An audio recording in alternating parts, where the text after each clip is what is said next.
रथ की सवारी करने निकलते हैं और इस यात्रा को दुनिया भर में रथ यात्रा के नाम से जाना जाता है।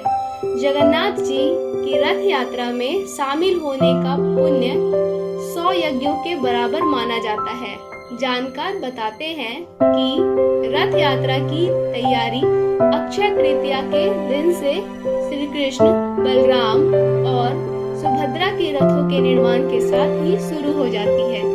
यहाँ पुरी में भगवान जगन्नाथ का 800 साल पुराना मंदिर है और यहाँ भगवान श्री कृष्ण जगन्नाथ के रूप में विराजते हैं।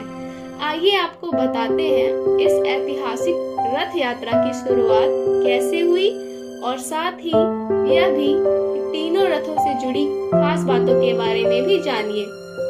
तो कैसे शुरू हुई जगन्नाथ रथ यात्रा?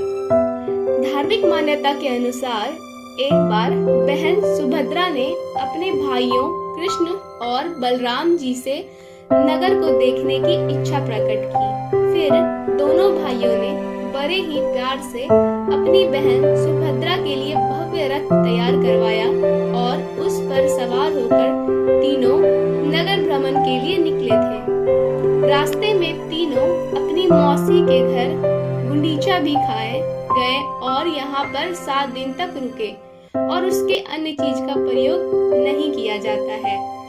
भगवान जगन्नाथ के रथ में कुल 16 पहिए होते हैं और यह बाकी दोनों रथों से बड़ा भी होता है। रथ यात्रा में कुछ धार्मिक अनुष्ठान भी किए जाते हैं।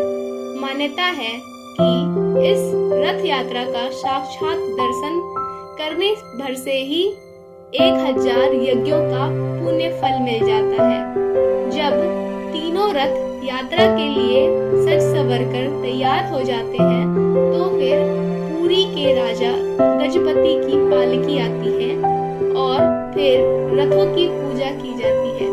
उसके बाद सोने की झाड़ू से रथ मंडप और रथ यात्रा की मजार पर जगन्नाथ जी का रथ जरूर रुकता है।